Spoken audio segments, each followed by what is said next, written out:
Buah. Se hace muy difícil, se hace muy difícil. No, se hace muy difícil seguir, hermano. Tremendo, brother. Bomba, bomba, bomba, bomba, bomba tras bomba. Los inocentes cuando Moisés era un bebé. Correcto, eso es exactamente ¡No, loco, no!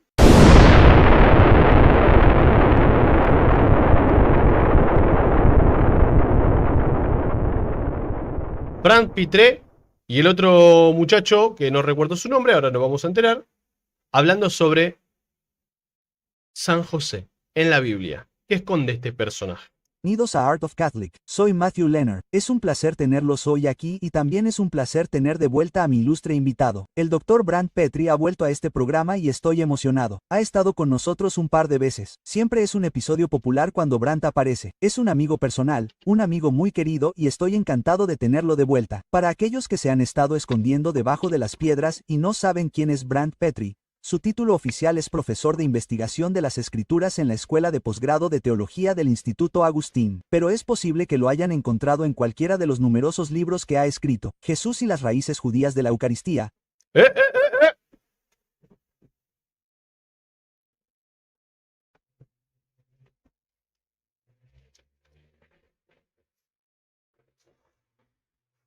Zarpado libro, pa.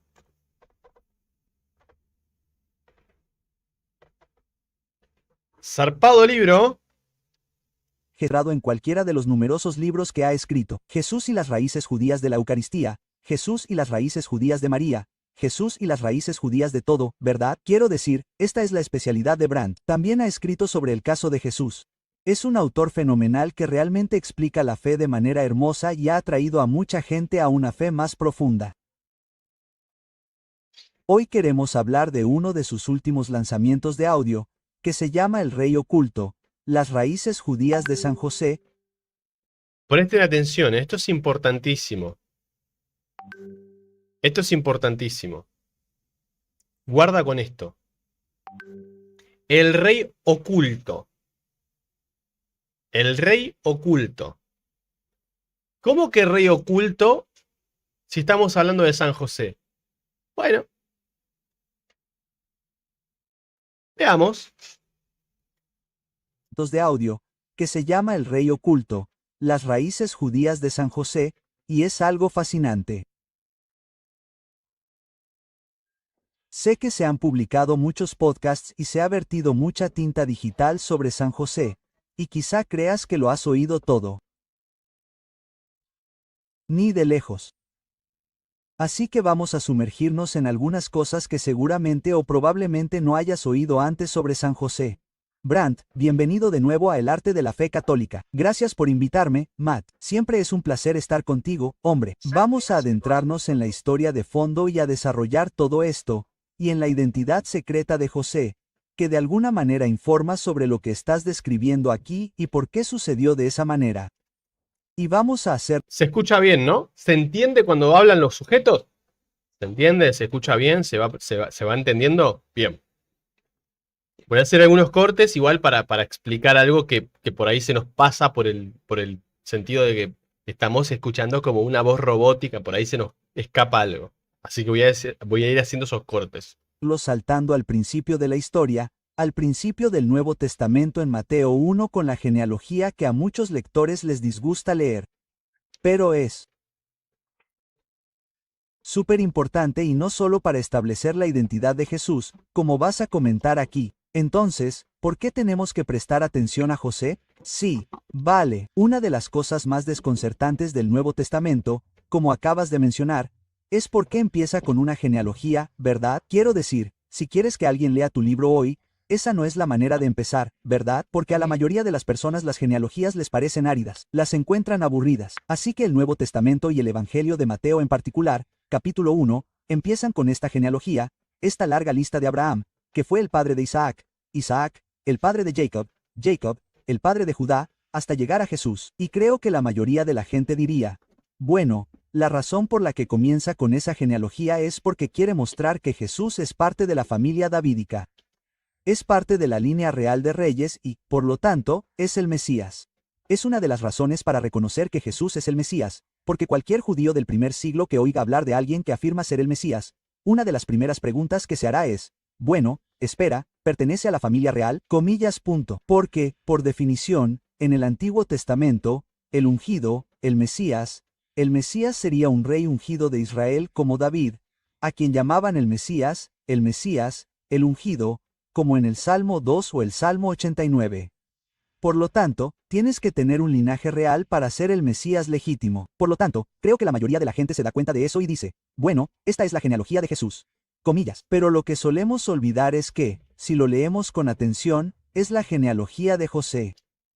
Bueno, bueno, bueno, bueno, bueno, bueno. Es evidente, ¿no? Che, Mateo, que van a romper las terlipe. ¿Cómo vas a empezar tu libro, amigo, con una genealogía re densa, re pesada? Mandrake es el hijo de Mandraquito. Mandraquito tuvo 4 hijos: Mandracote, Mandraquiti, Mandraquete, Mandracote. O sea, es verdad. Che, ¿por qué? ¿Por qué? Bueno, un argumento válido es, capaz que para los judíos del primer siglo, como Mateo escribe para los judíos, es evidente que el judaísmo del primer siglo tiene que decir, bueno, a ver, si Jesús, este Mesías que dicen ustedes, pertenece a la familia real, ¿será? ¿Será? ¿No será? A ver, a ver, a ver. No, porque si yo voy al Antiguo Testamento y yo tengo que ver, ¿viste? A ver, si hay una familia real, tiene que tener un linaje. Ok, bueno, bueno, bueno. Pero es la genealogía de José. Si está Salva ahí, corríjame, que el tipo entiende más de judaísmo que yo. Mateo da la genealogía en el primer capítulo, pero es la genealogía de José. ¿Mm? ¿Dejaste tu like? ¿Dejaron su like? ¿Dejaron su me gusta? No se olviden, no van a estar viendo sin dejar un me gusta,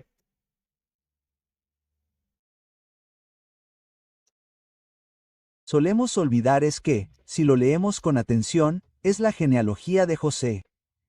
Esto es realmente importante, así que si saltamos al capítulo 1 de Mateo, al final de la genealogía, dice que Jacob fue el padre de José, el esposo de María, de quien nació Jesús, que es llamado Cristo, Cristos, el ungido, el Mesías, ¿verdad?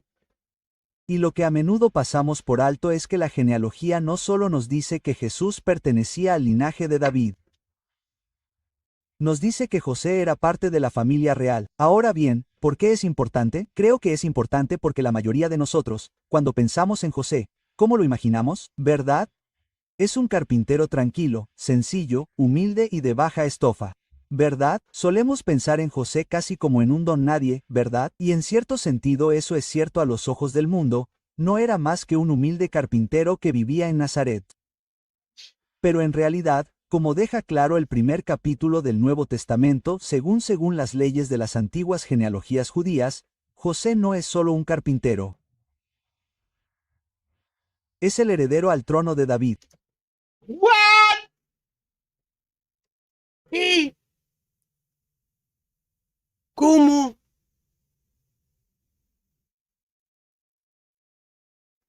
Un abrazo, Gabo Martínez, Romano. Wow, wow, wow, wow, wow. Y no soy un perro, ni soy un Therian.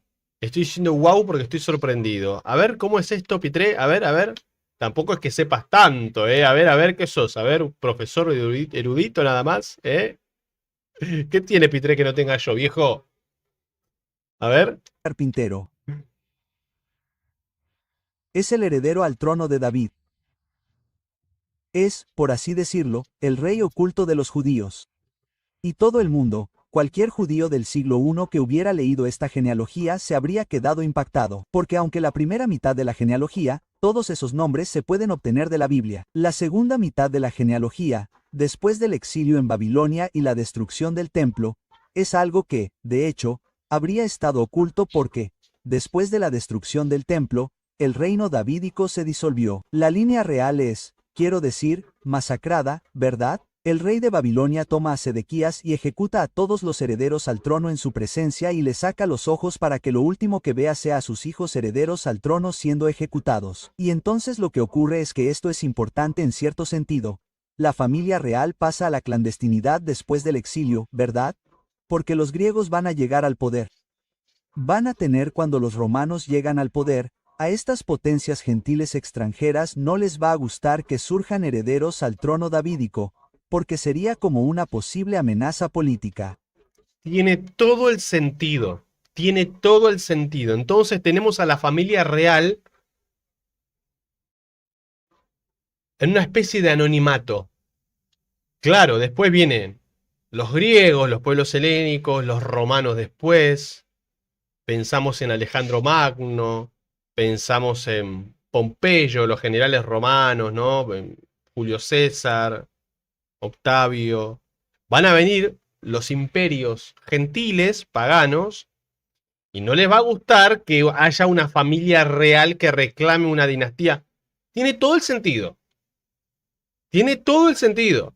Entonces como que el linaje real queda en el anonimato. Ok, ¿se entiende? ¿Se entendió? Tiene todo el sentido del mundo. Ok, ok. Gracias, Jenny. Hola, Rodri. Claro, más despacio, cerebrito, ¿no?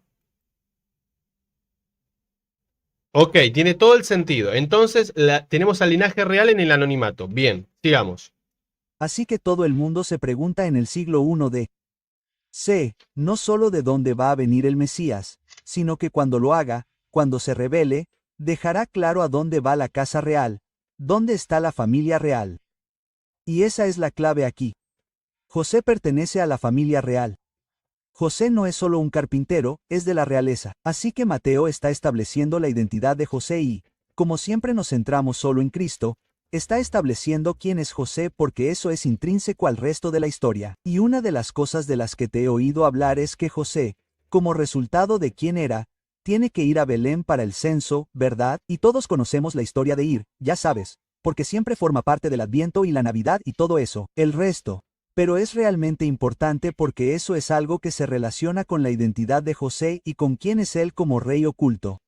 Sí, es cierto. Por lo tanto, no es solo la genealogía en Mateo 1 la que muestra que José es el rey oculto de los judíos. Eso demuestra que es parte de esta familia real que tuvo que pasar a la clandestinidad bajo la ocupación romana y la ocupación griega. También es la historia del viaje a Belén. Si vamos al capítulo 2 de Lucas, todos sabemos que César Augusto hizo un censo del imperio y que todos tuvieron que regresar a sus tierras ancestrales. Pero lo que solemos pasar por alto es que cuando Lucas nos dice por qué José tuvo que ir a Belén para empadronarse con María, lo que dice es que José fue a la ciudad de David, que se llama Belén. Cito, escuchen esto. Porque era de la casa y el linaje de David para empadronarse con María. Ahora bien, la razón por la que esto es tan importante es que si nos remontamos al Antiguo Testamento, el lenguaje de la casa de David no es una expresión cualquiera. Es una forma de describir la casa real de David. Así, en 2 Samuel capítulo 7, cuando Dios le promete a David que su reino durará para siempre y que siempre habrá un heredero que se sentará en su trono, dice, te voy a construir una casa, y lo que quiere decir con eso es una casa real, una dinastía real. Entonces, a la luz de esa profecía sobre la casa de David en 2 Samuel, capítulo 7, si avanzamos rápidamente hasta el siglo I de C, en la época de José y María, en el momento del nacimiento de Jesús, lo que todo judío del siglo I está esperando no es simplemente la llegada del Mesías, en el sentido de que el Salvador va a venir de nuevo. Están esperando que aparezca el heredero al trono de David. Están esperando que se revele, ¿verdad? Y entonces lo que la genealogía de San Mateo en el capítulo 1 te está diciendo es que este tipo que pensabas que era solo un humilde carpintero de Nazaret, es en realidad el verdadero rey de los judíos.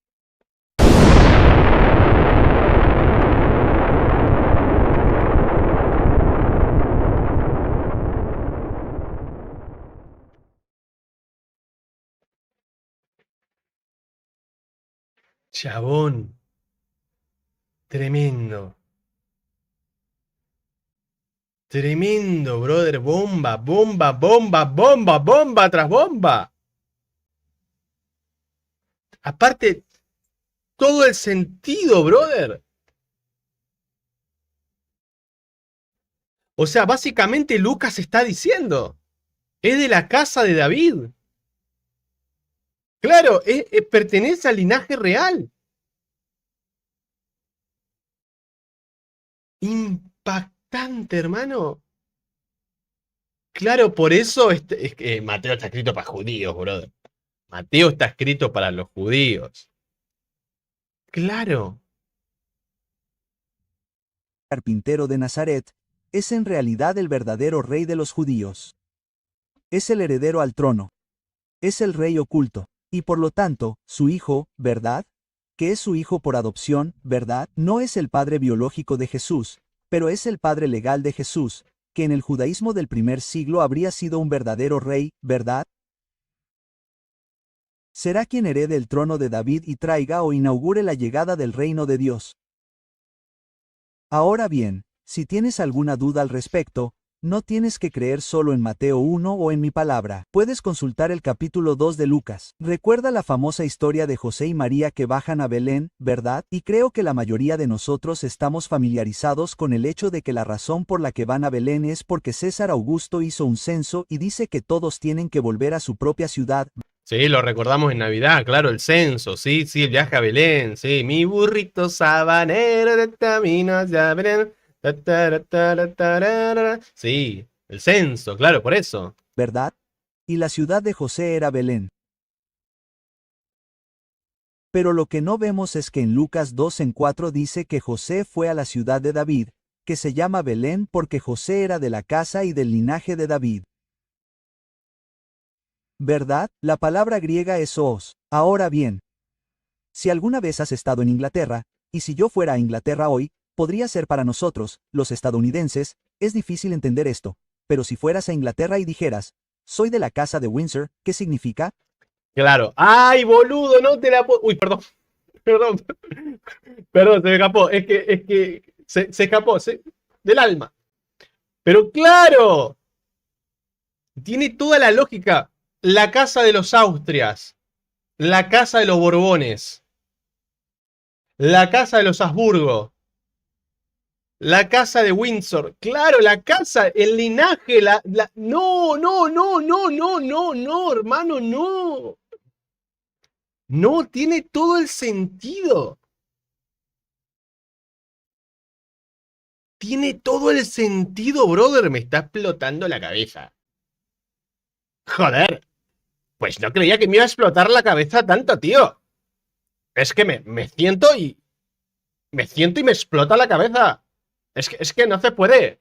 Así no se puede, tío. Por lo menos avisa. Avisa, joder, que vas a tirar esos factos. Avisa que vas a tirar esos factos, Pitre. Por favor, tío. Pues compórtate, hombre. Impresionante.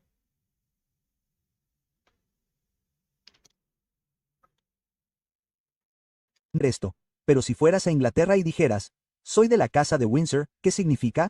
No es una descripción de la casa en la que vives.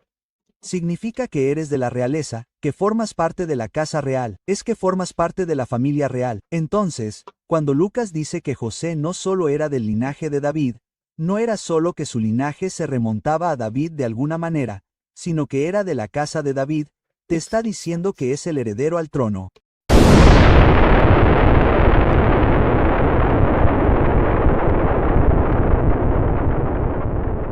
En otras palabras, José no era solo un carpintero, José era de la realeza. ¿Sabes? Una de las cosas que me viene a la cabeza es que haces referencia a 2 Samuel 7 y tienes a David pidiendo construir el templo. Quiere construir la casa para Dios, ¿cierto? Y Dios dice, no, te voy a construir una casa.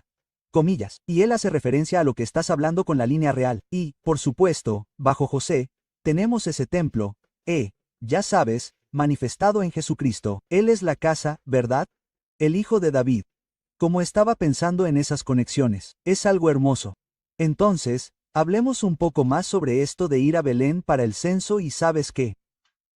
Claro, me la dejó picando con el censo. A mí también me pasa lo mismo que le pasa acá a mi amigo el poco pelo.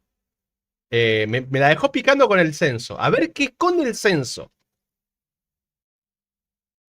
Parece haber un elemento de peligro en el hecho de que quizás José regresara a Belén para inscribirse en el censo y todo eso porque está tratando de mantener su identidad en secreto. ¿Estoy equivocado o sabes qué está pasando exactamente allí? Sí, vale. Entonces, de nuevo, tenemos estas concepciones cristianas populares. Cuando la mayoría de nosotros pensamos en el viaje a Belén, nos centramos mucho en María y el burro y en su incomodidad porque está embarazada, ¿verdad? Y eso no está en la Biblia. Pero ya sabes, te hace saber que es comprensible que eso es lo que imaginamos. Pero nos olvidamos de José porque José va a ir a la ciudad de Belén. Es parte de la familia real, es parte de la familia real clandestina, ¿verdad? Y sabe que es peligroso estar en el sur. ¿Por qué? Bueno, porque hay otro rey sentado en el trono justo en la calle de Jerusalén y su nombre es Herodes el Grande.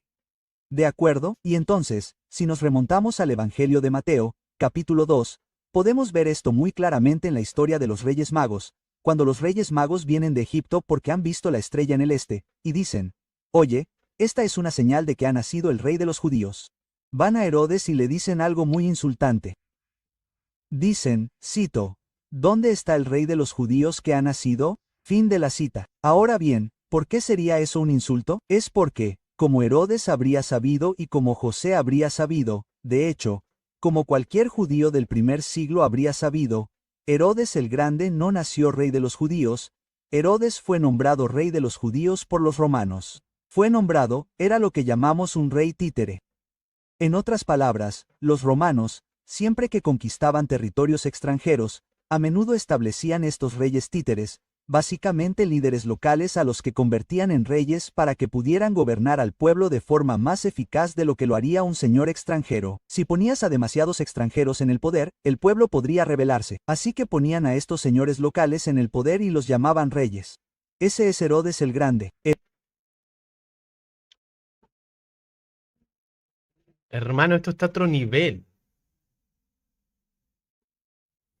Ok, entonces es peligroso porque, claro, está Herodes, que es un palurdo, ¿sí? Herodes es un chiste, es como un rey. No sé si alguno está familiarizado con la terminología, por ejemplo, de el gobierno Vichy durante la Francia ocupada, de la Francia del pintor austriaco ocupada, había un gobierno títere, ¿sí? Del mariscal Philippe Pétain. El mariscal Philippe Pétain, a veces me doy asco de lo nerd que me sale. Pero el mariscal Philippe Pétain es justamente el gobernador títere que tienen bueno, los alemanes en la Alemania, en la Francia ocupada. Es como una especie de títere, ¿sí? Después va a iniciar la revolución o la revuelta o la reconquista con Charles de Gaulle. Que para mí Charles de Gaulle, después googleenlo, es el francés con más cara de francés del mundo. Básicamente Herodes es esto. Lo nombran los invasores para que reine ahí, ¿no? ¿Eh? Esto está re bueno, amigo. Buenísimo. Buenísimo. Buenísimo, amigo. Esto está buenísimo. ¿Eh? Sigamos. Sigamos. Presten atención, ¿eh? Sigamos. Esto se va a poner mejor. Tenían a estos señores locales en el poder y los llamaban reyes. Ese es Herodes el Grande. Herodes ni siquiera es completamente judío, hombre, en realidad, es un idílico. Los idmios eran descendientes de Edom, de los que en parte procedían los edomitas, que eran descendientes de Esaú, ¿verdad? Y si recuerdas, ¿qué también se llevaban Esaú y Jacob? No muy bien. Así eran las tensiones en las relaciones entre los ididios y los judíos, los descendientes reales de Judá, los herederos reales de la familia de Judá. Básicamente, Herodes es un medio judío que fue hecho rey por paganos y que no pertenece a la familia real. No es parte de la familia de David y no tiene ningún derecho legítimo al trono. Entonces, estos magos gentiles vienen y dicen, oye, ¿sabes quién? ¿Dónde está el tipo que nació rey de los judíos? Y Herodes finge estar interesado, pero habría reconocido que esto es una amenaza política total a su poder. Entonces, José, como heredero legítimo, también está en peligro siempre que está a la sombra de Herodes el Grande. Y ¡Wow, hermano! ¡Wow! Gracias, hermanita Sandra, perdón. Gracias. Sin más lejos el gobierno de Alberto, ¿no? Claro. ¡Wow, hermano! Claro, ahora es como que nos abre, ¿no? El panorama. Claro. Está espectacular. Sigamos, sigamos, sigamos. Herodes el Grande no era un buen hombre. De hecho, era un hombre muy, muy malo, como vemos en la historia. Hablemos de algo que me pareció realmente fascinante cuando escuchaba tus charlas sobre el rey oculto. Eso, y déjame retroceder un segundo. Muchos eruditos modernos intentan desacreditar la matanza de inocentes, ¿verdad? Correcto. Y eso está relacionado con todo esto. Y dicen, oh, no hay forma de que eso pueda pasar. ¿Sabes quién va a hacer eso? Comillas, etcétera, etcétera. Y tú dices, no, eso es una tontería. Mira quién es Herodes y lo que hizo. Y puedes averiguar exactamente por qué pasó todo esto. Así que explícanoslo. Esto yo ya lo había escuchado de evangélico. Esto de que ponen en duda la matanza de inocentes, yo ya lo había escuchado de evangélico. Ojo, no es algo que enseñen los evangélicos, no me malinterpreten. No quiero que me malinterpreten. Pero esto que hay historiadores, teólogos que ponen en duda la matanza de inocentes, es algo que yo lo escuché hace un montón de tiempo. Y que en algunos sectores del protestantismo se da, no en todos, no en todos, no en todos. No en todos, pero se da. Vamos a ver qué dice Pitré a esto. A hacer eso, comillas, etcétera, etcétera. Y tú dices, no, eso es una tontería. Mira quién es Herodes y lo que hizo. Y puedes averiguar exactamente por qué pasó todo esto. Así que explícanoslo. Vale, vale. Todos conocemos la historia de la masacre de los niños. Y Sí. creo que la mayoría, de nuevo, la mayoría de los lectores reconocen que esta es una historia trágica de un rey malvado que ejecuta a todos estos niños en Belén para preservar su propio poder y preservar su propio trono. Pero lo que mucha gente no sabe es que algunos eruditos modernos escépticos dirán, bueno, ¿cómo sabemos que eso pasó? Parece demasiado dramático, parece tan despiadado y tan cruel, y solo tenemos un relato de ello en el Nuevo Testamento, ¿verdad? Ese es el único relato que tenemos. Comillas. Ahora bien, es cierto que el Nuevo Testamento es el único relato que tenemos de la masacre de niños en Belén.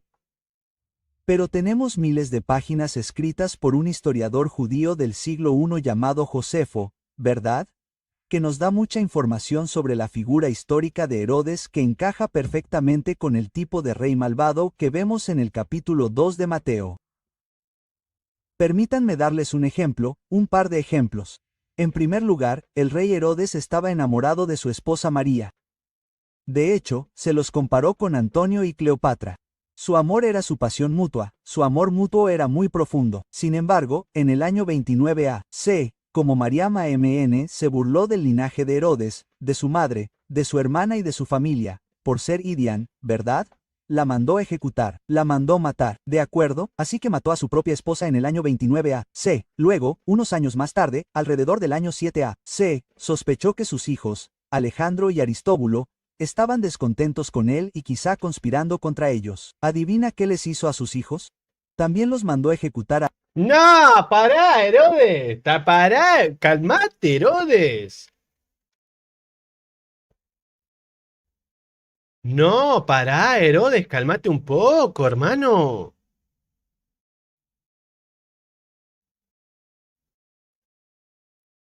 Che, me gustó esto, ¿eh? Me gustó esto del Rosario San José y Ángelus de San José. Me gustó, ¿eh? Aquel que tenga, esté en el grupo de Telegram y quiera mandar información por ahí, mande, que me gustó. Che, Herodes, te fuiste al pasto, negro, ¿eh?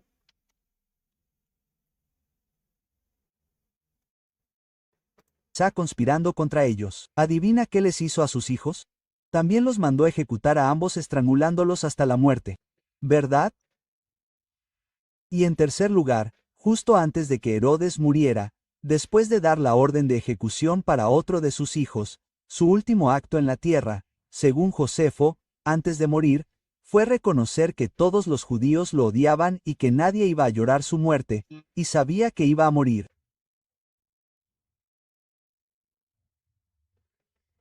Así que lo que hizo fue dar orden a sus soldados de ejecutar a un miembro de cada casa de Jerusalén y Judea en cuanto muriera para que toda la ciudad y todo el territorio lo lloraran el día de su funeral. Habría luto en cada casa para que la gente, porque sabía que estarían celebrando su muerte. Sí, no había forma de que lo llevaran a cabo, ¿verdad? Porque la gente mataba a su propia familia y amigos, ¿verdad? No, eso es exactamente así. En cuanto murió, no llevaron a cabo la orden. Pero la cuestión fue Harry quien dio la orden, ¿cierto? Entonces, si un hombre ejecutara a su propia esposa, de la que estaba apasionadamente enamorado, porque pensaba que era una amenaza para el trono, si ejecutara a sus propios hijos, los estrangulara hasta la muerte porque pensaba que eran una amenaza para el trono, si ejecutara a una persona de cada familia el día que muriera para que la gente lo llorara, ¿crees que ese tipo no enviaría soldados a Belén para ejecutar a algunos niños? Ya sabes, niños de 2 años y bebés porque había oído el rumor de que el Mesías había nacido en Belén.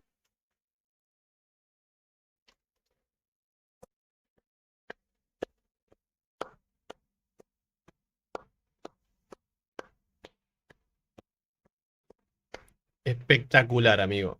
El razonamiento encaja, es un razonamiento con fuentes, con historia. Es. ¡Fua, amigo! ¡Fua! ¡Fua! No, no, no, no, no. Increíble, brother. Increíble, hermano. Parece que el amigo alemán de bigote se inspiró en Herodes. No. ¿Hay alguna moderadora que esté, por favor, si puede tener el tiempito de poner el link de Telegram? Si no lo hago yo, no se preocupen. Ahí van a poner el link del grupo a Telegram. De 2 años y bebés porque había oído el rumor de que el Mesías había nacido en Belén? Es totalmente verosímil desde el punto de vista histórico y acorde con el carácter de Herodes el Grande que llevara a cabo la masacre de los niños. Y adivina qué, José sabía que Herodes había matado a su propia esposa. San José sabía que Herodes había ejecutado a sus propios hijos. Entonces, cuando José está en Belén, sabe que aquel que le va a nacer, el niño que le va a nacer como Mesías, es una amenaza para el tipo que está sentado en el trono al final de la calle. En Jerusalén, toda la escena es muy dramática. A menudo pensamos en las narraciones de la infancia como en la batalla entre, por así decirlo, Jesús, el verdadero rey, y Herodes, el rey malvado, y eso es cierto, pero en realidad Jesús es solo un bebé. La verdadera batalla aquí es entre Herodes, el falso rey de los judíos, y José, el verdadero rey de los judíos, que tiene que salvaguardar y proteger al heredero al trono, el Mesías. Sí, lo que es realmente fascinante de esto también es que, al pensarlo, Benedicto XVI y otros han sacado a relucir todo esto de cómo Jesús es una especie de nuevo Moisés, ya sabes, todo este nuevo motivo de Moisés. Y me pareció interesante al pensarlo que José, María y Jesús escaparon de regreso a Egipto, donde tuvo lugar la matanza original de los inocentes cuando Moisés era un bebé. Correcto, eso es exactamente. ¡No, loco, no!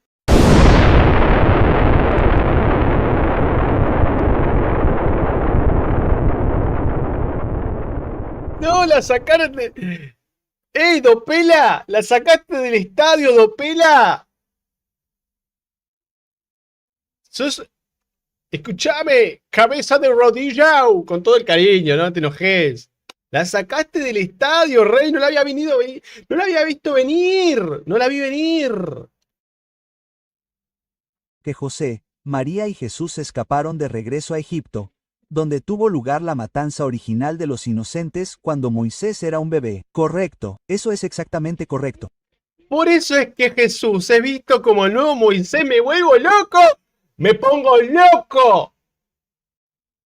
Por eso es que Jesús es visto como el nuevo Moisés, hermano.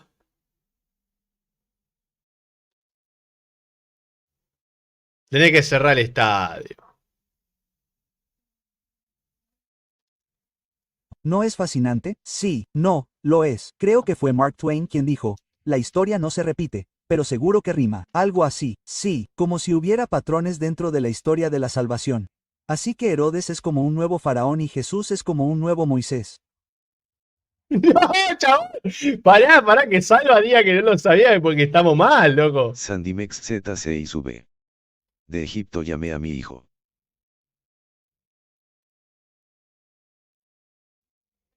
Totalmente. Guerrero de la Fe 5731. Jo, esa no sabía. Amigo, es una locura lo que estamos escuchando, una locura, hermano. Esto se pone mejor.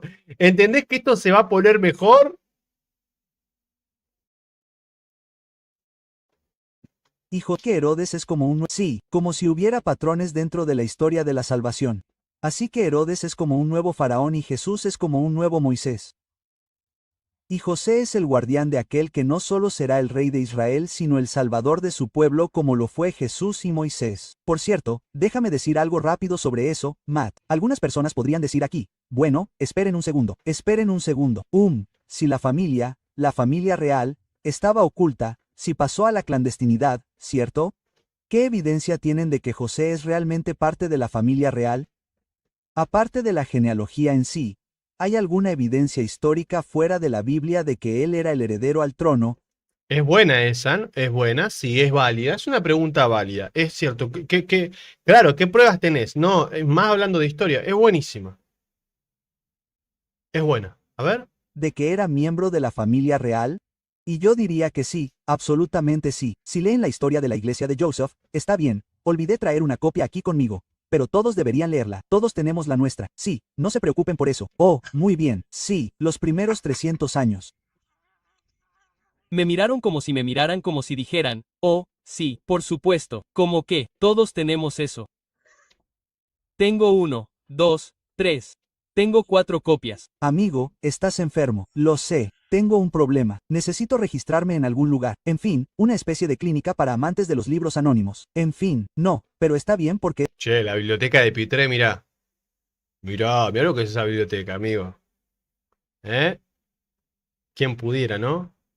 es muy importante, por eso tengo todas esas copias. Pero en la historia de Eusebius, los primeros 300 años de la iglesia, cita a un historiador judío cristiano llamado Jaisipus, que nos dice, mira esto. Aunque antes del ministerio público de Jesús, la identidad de la familia real estaba oculta. Estaba oculta. Una vez que Jesús es ejecutado como rey de los judíos, se corre la voz y todo el mundo se da cuenta del hecho de que este Jesús de Nazaret, el hijo de José, es miembro de la familia real.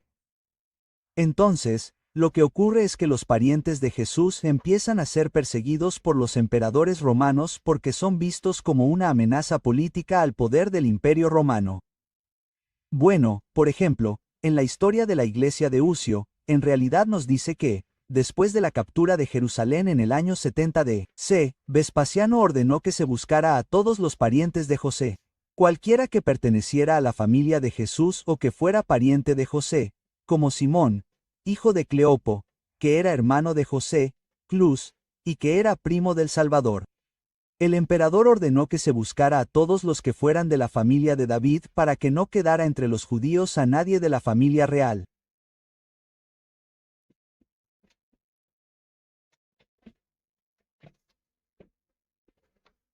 Yo tengo que anotar, hermano, esta data porque lo voy a ir a buscar.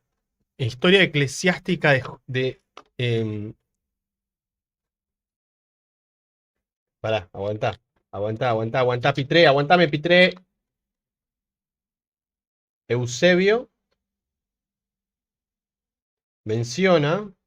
Bueno, yo en mis apuntes me entiendo.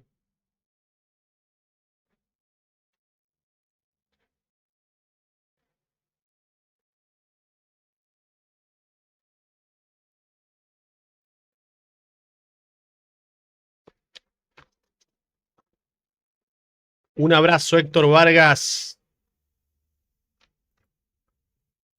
Sí, sí, le vamos a dar para atrás, vamos para atrás. A ver, vamos a dar un poco de contexto. Vamos a ponernos, a ver. Contexto. Estamos hablando de las evidencias bíblicas y perlitas en cuanto a la persona de José. Estamos viendo que luego de la crucifixión de Cristo, se empieza a desparramarse la idea de que murió el rey de los judíos, y empiezan los emperadores romanos a perseguir a la familia de José para que no quede descendencia real. Ese es el contexto, ¿sí? Esto lo menciona Eusebio de Cesarea en su historia cristiana, historia de la iglesia, ¿no? Vamos a darle para atrás. Atención. Ser perseguidos por los empresarios real estaba oculta. estaba oculta. Una vez que Jesús es ejecutado como rey de los judíos, se corre la voz y todo el mundo se da cuenta del hecho de que este Jesús de Nazaret, el hijo de José, es miembro de la familia real. Entonces, lo que ocurre es que los parientes de Jesús empiezan a ser perseguidos por los emperadores romanos porque son vistos como una amenaza política al poder del Imperio Romano. Bueno, por ejemplo, en la historia de la iglesia de Ucio, en realidad nos dice que, después de la captura de Jerusalén en el año 70 d.C., Vespasiano ordenó que se buscara a todos los parientes de José. Cualquiera que perteneciera a la familia de Jesús o que fuera pariente de José, como Simón, hijo de Cleopo, que era hermano de José, Clus, y que era primo del Salvador. El emperador ordenó que se buscara a todos los que fueran de la familia de David para que no quedara entre los judíos a nadie de la familia real.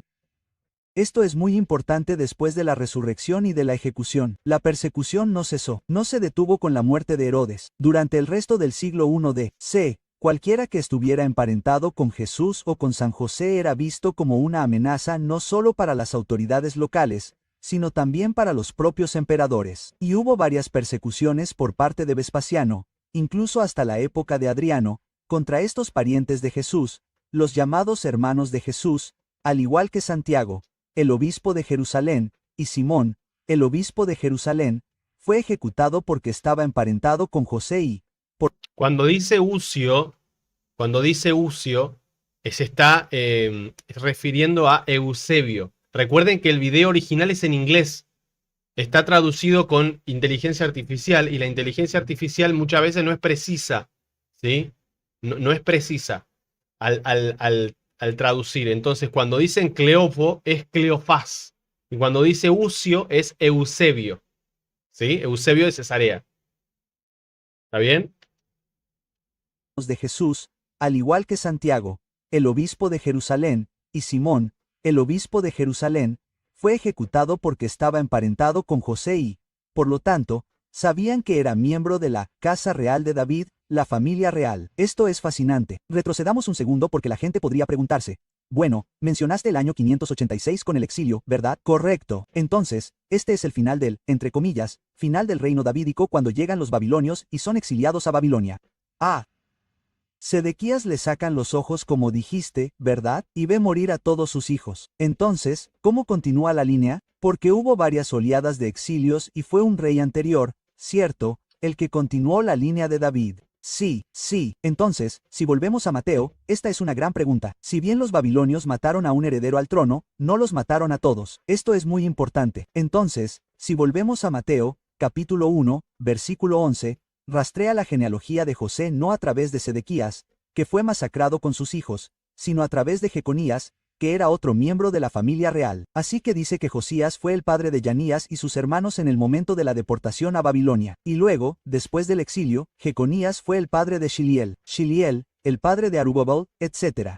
Y estos fueron los líderes que regresaron del exilio. Pero finalmente, cuando las cosas se pusieron realmente calientes en la época del Imperio griego, simplemente pasaron a la clandestinidad, por así decirlo. Y estas genealogías, aunque los registros se guardaban en el templo, esto es genial.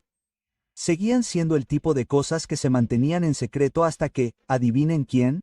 Herodes el Grande entró en el templo e hizo quemar todas las genealogías para que nadie pudiera cuestionar su derecho a ser el legítimo rey de los judíos. Bueno, volvimos a enterarnos de eso por Ucius. Nos dice que su cabello estaba... Por Eusebio. Los judíos. Bueno, volvimos a enterarnos de eso por Ucius. Nos dice que su cabello estaba tan paranoico que tenía la realeza, se sacaron las genealogías y las mandó quemar. Pero escuchen esto.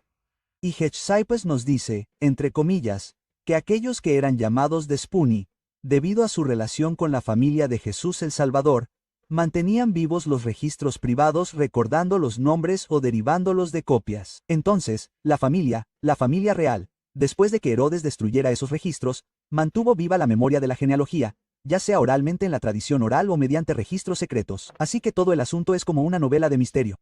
Sola Escritura. De hecho, esto es un buen argumento en contra de Sola Escritura. Esto es un buen argumento en contra de Sola Escritura. ¿Se dan cuenta?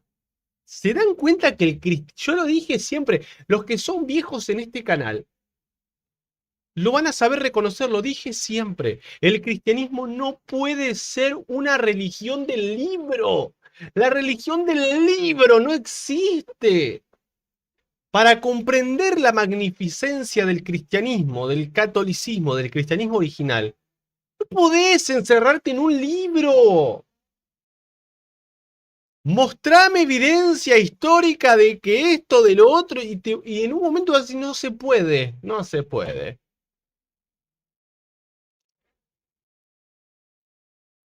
Un abrazo, Oscar. No, no, no, no, no, no, no, tremendo, tremendo, tremendo. Después de que Herodes destruyera esos registros, mantuvo viva la memoria de la genealogía, ya sea oralmente en la tradición oral o mediante registros secretos. Así que todo el asunto es como una novela de misterio. Quiero decir, es simplemente fascinante, ¿verdad? Tienes a esta familia real yendo a la clandestinidad, pero resurgirán cuando se revele el Mesías. Y es por eso que Mateo abre su evangelio con la genealogía y la misa de los infantes. Esta es como la gran revelación de dónde está el rey oculto de los judíos. Está en la casa de José, ¿verdad? ¿Y qué va a pasar con el falso rey de los judíos, Herodes el Grande? ¿Pueden imaginarse lo humilde que debió ser José? Quiero decir, piensen en todas estas cosas que están pasando, ¿verdad? Él es el rey oculto. Y nos indignamos cuando alguien toma nuestro asiento habitual en misa, ¿verdad? Es como, ¿no ves que yo siempre me siento allí? Pero un completo idiota le ha usurpado el trono, ¿verdad? Alguien que está tratando de matarlo a él y a su descendencia a pesar de que es el rey legítimo, y está lidiando con todo esto con humildad. Y llegaremos a esto cerca del final, pero no lo escuchas decir nada en las escrituras. Está en silencio. Lo que realmente debería decirnos algo en estos días sobre cuando nos indignamos por cosas que están sucediendo en la iglesia y fuera de ella. Quizás sea mejor guardar un poco más de silencio. Sí, José es un modelo de silencio y humildad, pero no es un modelo de inacción, ¿verdad? Quiero decir, actúa, pero lo hace en silencio y con humildad, y realmente puedes verlo. Me encanta la forma en que lo expresas. José sabe que en realidad se supone que debería estar sentado en el trono. Si todo hubiera ido bien, estaría sentado en el trono en Jerusalén, ¿cierto? En cambio, Herodes sí lo es. Entonces, ¿qué ocurre? Tiene que ir a Egipto y vivir en un país pagano, ¿cierto? Como exiliado y refugiado hasta que ese hombre malvado muera. Ahora vayamos a Mateo 2:22 de la mañana. ¿Qué ocurre? Dice que cuando Herodes murió, José oyó que Arquelao reinaba en Judea en lugar de su padre Herodes. Por eso tuvo miedo de ir allí y, advertido en sueños, se retiró a la región de Galilea. Esto es realmente importante, Mateo. Por eso, lo que Mateo nos está diciendo es que José está esperando. Está esperando a que muera el falso rey de los judíos, Herodes. Pero una de las últimas cosas que hizo Herodes antes de morir, nos dice Josefo, es que iba a nombrar rey a uno de sus otros hijos, que era un hombre más virtuoso, pero cambia de opinión y nombra a Arquelao, que es su hijo más malvado, como su heredero. Y José lo sabe. José conoce la política de la época, y en cuanto se entera de que el hijo malvado de Herodes, Arquelao, va a reinar en Judea, se da cuenta de que es demasiado peligroso para mí llevar a María y a Jesús de vuelta a Belén. Es demasiado peligroso para mí llevarlos de vuelta a Judea. Entonces, ¿dónde estoy? ¿Qué voy a hacer? Voy a ir al norte. Voy a ir a Galilea y voy a vivir en este pueblecito insignificante. Este pueblecito insignificante de Nazaret que ni siquiera se menciona en el Antiguo Testamento, ¿verdad? Y voy a vivir allí como un pobre y humilde carpintero que, como vemos en los relatos de la... No, amigo, no, no, no, no, no, no, no, no. Un abrazo, saludo a Luis Monroy, desde la chamba. No, no, no, no, no. No, no, no, tremendo. Claro, por eso se van al norte. Claro, chabón. Ahora cierra todo. Se van a Nazaret, a Galilea, claro. Sí, claro. No, no, tremendo. Claro. Mirá cómo San José en silencio, amigo. San José protegiendo, protector ahí en silencio. no buscando fama ni sentarse en el trono, él protegiendo a su familia, amigo. ¡Ay, cuánto me falta para ser San José! ¿Cuánto te debemos, San José? ¿Cuánto te debemos? ¿Cuánto nos falta, San José querido?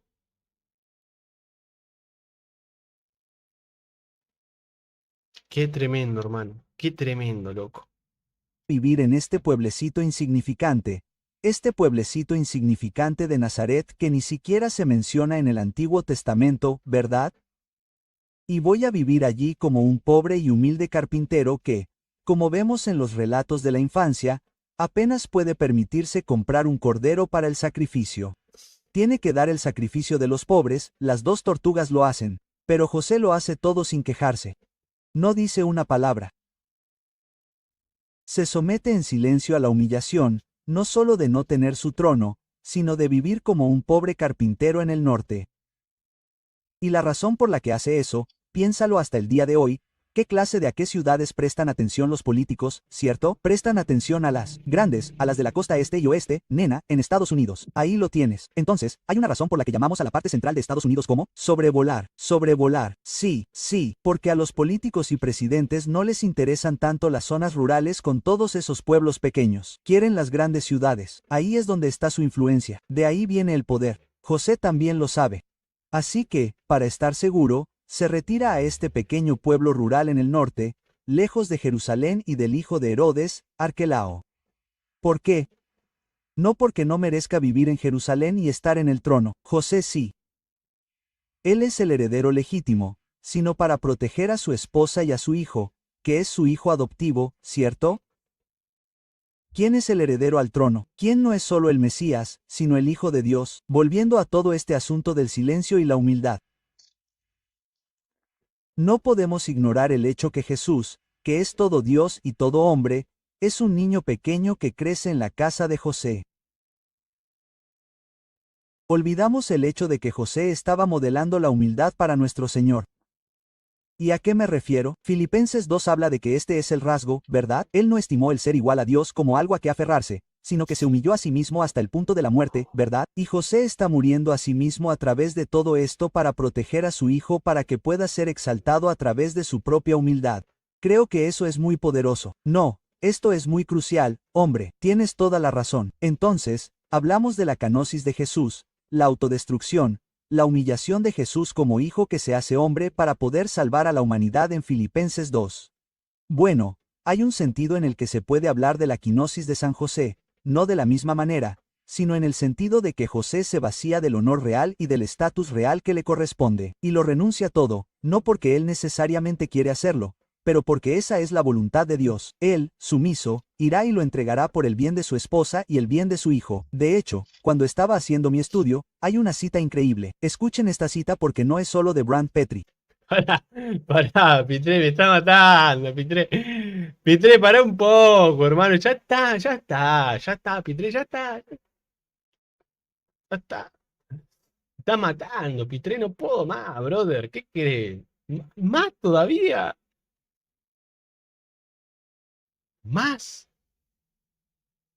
¿Más todavía? No puedo más, brother. ¿Qué crees? ¿Hay más todavía?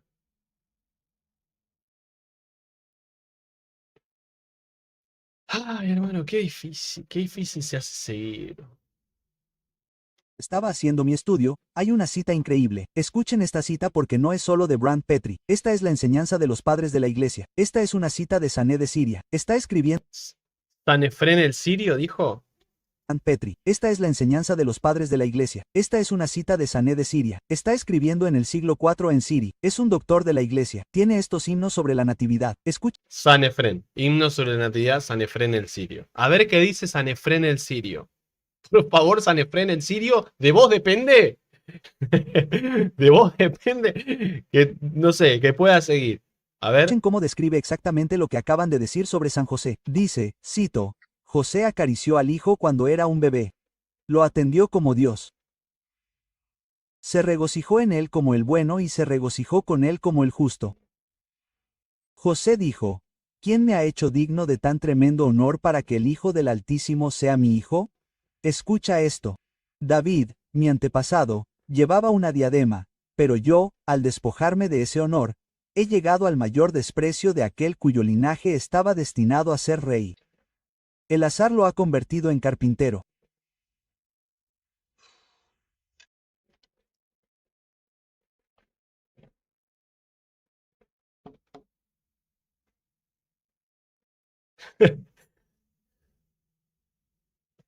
Buah. Se hace muy difícil, se hace muy difícil. No. Se hace muy difícil seguir, hermano.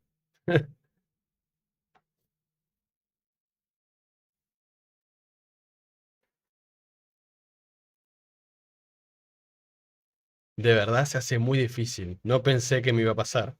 Perdón. Perdón. Perdón, es muy difícil seguir, es muy difícil. Eh, es muy difícil, entiéndanme. José dijo, ¿quién me ha hecho digno de tan tremendo honor para que el Hijo del Altísimo sea mi hijo? Escucha esto. David, mi antepasado, llevaba una diadema, pero yo, al despojarme de ese honor, he llegado al mayor desprecio de aquel cuyo linaje estaba destinado a ser rey. El azar lo ha convertido en carpintero. Pero esa es la providencia de Dios, sí.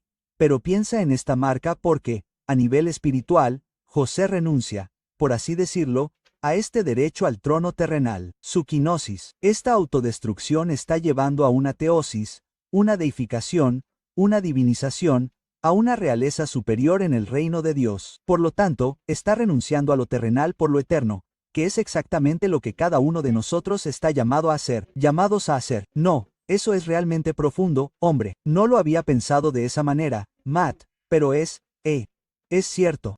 Sí, José es el rey de los judíos, pero Jesús es el rey de reyes. ¿Verdad? Correcto. También parece que, volviendo a todo este tema del exilio y hablando de Jinaya, que era el rey que continuó la línea de David, ¿verdad? Cuando tuvo lugar el exilio, desde que Sedequías murió y él estaba en una especie de callejón sin salida, por así decirlo. Sí, sí. José parecería ser una especie de prefigurización o una especie de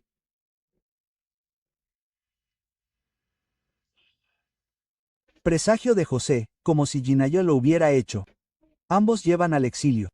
Ambos van a Egipto, pero la línea vuelve a salir de ellos. Sí, correcto, eso es exactamente. Sí, así que, hay algunos paralelismos allí. Y, no, eso es hermoso. Sí, había pensado en eso de esa manera, ¿verdad? Esto se remonta a Isaías, que el tronco sale del tronco de Isaí. Entonces, es un tronco. Parece que ha llegado a un callejón sin salida, ¿verdad? Pero como sabes, si alguna vez cortas un árbol, si dejas el tronco, ¿qué puede pasar? Un tronco puede salir de ese tronco y todo el árbol puede crecer de ello. Y eso es lo que va a pasar aquí de forma milagrosa, ¿no?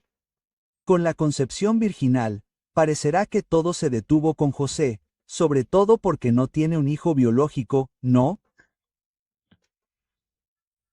Pero se convierte en el padre adoptivo de Jesús, lo cual es una paternidad real. Y de ese sí a ser un padre adoptivo surge no solo un reino terrenal, sino el reino celestial de Dios. Esto es algo hermoso. También apunta que tiene que haber algún tipo de presagio de ida y vuelta entre el faraón y Herodes. Oh, sí, por supuesto, ambos son los villanos, ¿no? Y ambos son los que causaron la masacre de los inocentes. Y Moisés se salva del agua y Jesús, el nuevo Moisés, nos salva, ¿no? A través de las aguas del bautismo. Hay todo tipo de presagios y tipologías que ocurren entre estas historias. No, no hay duda, y ese es absolutamente el caso. ¿Y sabes qué más? Lo que me sorprende, Matt, es que, ya sabes, vivimos en tiempos políticamente volátiles, ¿verdad? Y creo que es fascinante solo a nivel histórico, no tipológico, sino histórico, pensar que José sabía lo que era vivir bajo un rey malvado, bajo un gobernante ilegítimo, bajo, en este caso, un rey que no respeta la vida de los niños. La humildad de San José, hermanos. La humildad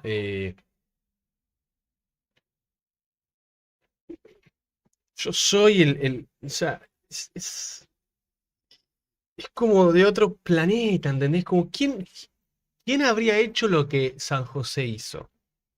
Pero lo que a mí me parte al medio y que por ahí me emociona un montón, es como nosotros los que somos, los que tenemos una familia, los que tenemos hijos, los que estamos casados, que tenemos una esposa, lo demás, las veces que nos damos cuenta que fallamos, todos los días, todos los días, o en acciones o en actitudes, y ahí vos te das cuenta cómo nos falta tanto de San José, hermano. Nos falta tanto de San José, brother. Y ese es un patrón que vemos en la historia. Estos reyes que eliminan a los inocentes, ¿verdad? Para aferrarse a su poder terrenal. Y ese es precisamente el tipo de maldad del que Jesús vendrá a salvar a la humanidad. Sí, entonces, esto está ahí. Hay un verdadero sentido en el que Herodes es un cumplimiento del faraón, sin duda, y Jesús, como el nuevo Moisés, los liberará a ellos, nos liberará a nosotros para llevarnos no a una tierra prometida terrenal, sino a una tierra prometida celestial, y en la que ya no habrá más llanto, dolor ni matanza. Lo que quiero para terminar, hay algo que encontré fascinante en tu serie de charlas, El Rey Oculto, que la gente puede encontrar en Catholic Productions o en brandpetri.com, por cierto, y te dejaré que lo menciones al final. Pero, bueno, claro, sí, sabes, las escrituras no registran ninguna palabra de José. Es cierto, no hay ninguna palabra registrada de San José en la Biblia. ¿Qué pasó ahí? Pero en una de tus charlas dijiste que no, que probablemente dijo al menos una palabra que podemos identificar. Cuéntanos sobre eso. Vale, sí, esto es fantástico. Si lees el Nuevo Testamento, José nunca dice nada. Pero podemos ver que puede haber una palabra sobre la que el Nuevo Testamento nos hable. Si vas a Lucas, capítulo 1 y 2, y tienes los relatos de la circuncisión de Juan el Bautista y la circuncisión de Jesús. Una de las cosas que notarás de la circuncisión de Juan el Bautista es que era costumbre del padre judío ponerle nombre a su hijo. ¿De acuerdo? Así que en la circuncisión del día 1, el padre le preguntaba al padre, ya sabes, ¿qué cómo se llamará? Ahora le preguntan a Zacarías y él no puede hablar, ¿verdad? Porque es mudo. Y entonces Isabel dice que se llamará Juan, y no quieren escuchar a la madre. Se vuelven hacia Zacarías y bueno, ¿cómo se llama? ¿Verdad? Y él no puede decir nada, así que lo escribe. Se llamará Juan, ya sabes, y luego su boca está abierta, ¿verdad? Bueno, cuando miramos, tendemos a olvidar que en Lucas capítulo 2, no solo Juan el Bautista es circuncidado. Es Jesús quien es circuncidado al octavo día. Lucas 2:21 de la mañana, al cabo de 8 días, cuando fue circuncidado, fue llamado Jesús. Ahora, la pregunta es, si la costumbre judía de que el padre dijera el nombre se mantuvo, entonces ¿quién fue el que llamó a Jesús Jesús en su circuncisión? El padre. ¿Quién fue el que pronunció el nombre Jesús? José. Bueno, fue José.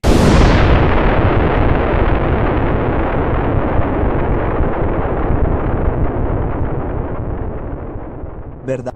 Me vuelvo loco, hermano. Me vuelvo loco. Me vuelvo loco. Me vuelvo loco, Pitre, basta. Basta. Basta. Me vuelvo loco. Me vuelvo loco, hermano. Me vuelvo loco. Me vuelvo loco.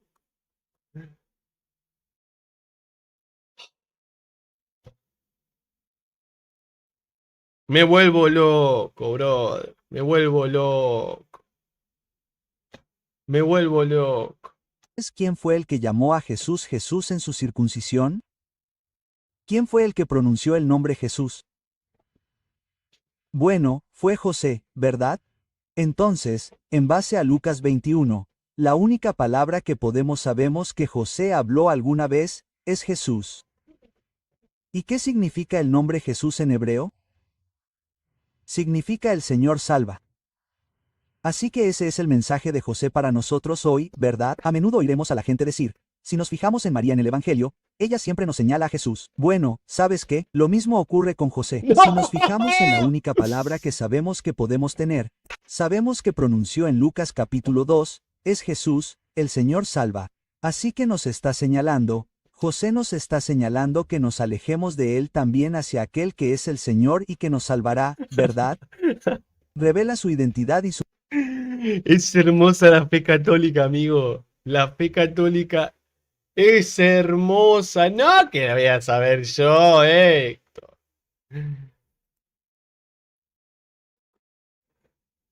Es hermosa nuestra fe católica, hermanos. Es hermosa nuestra fe católica. Es tan plena, es tan rica, hermanos. Es tan...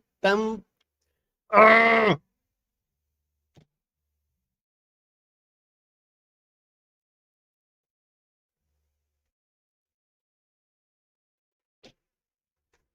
Es tan rica la fe católica. misión, que es el Señor y que nos salvará, ¿verdad? Revela su identidad y su misión, sí. Y creo que al sacar esto a la luz queda muy claro que San José no es solo un patrón para los hombres, ¿verdad? Así como lo es Nuestra Señora, nosotros recurrimos a Nuestra Señora y ella nos guía hacia Cristo. José está haciendo eso por todos en la familia de Dios. Voy a romper el chanchito. Les confieso algo. Voy a romper el chanchito. Voy a abrir mi alcancía. Voy a sacar los ahorros de no sé, de abajo de la cama. Voy a buscar, no sé, lo que sea. Me voy a comprar una imagen de San José. Necesito una imagen de San José. Un yeso. Para que me digan, lame cuadros, lame yesos. Me quiero comprar una imagen de San José. Lo voy a hacer, Lo voy a hacer. Como sea. Señora y ella nos guía hacia Cristo. José está haciendo eso por todos en la familia de Dios. Y todos deberíamos desarrollar una profunda devoción a Santa Yo. Teresa Babala tenía una profunda devoción a San José, ¿sabes? Oh, sí, Santa Teresa Baba dijo. Creo que dijo algo así como, ojalá pudiera convencer a todo el mundo para que fuera devoto de este glorioso santo, ¿verdad? Pará. Ben Yosef, hijo de José, es el Mesías sufriente de Isaías 53 en el Talmud de la tradición judía. ¿Qué descubrimos algo ahí, Salva? Acá descubrimos algo, ¡Ey! ¿Descubrimos algo, Salva? Salvador, descubrimos algo. Nunca he conocido a nadie verdaderamente devoto a él que no haya avanzado notablemente en virtud. Bingo. Así que si quieres crecer en virtud, que estoy bastante seguro de que es el nombre del juego. Entonces ve a San José, ¿verdad? Porque es un modelo. Es un modelo. Amén. Bueno, es algo hermoso, Brandt. Muchas gracias por explicarnos. Mucho más de lo que... Esto fue San José. Nuestra fe católica es hermosa.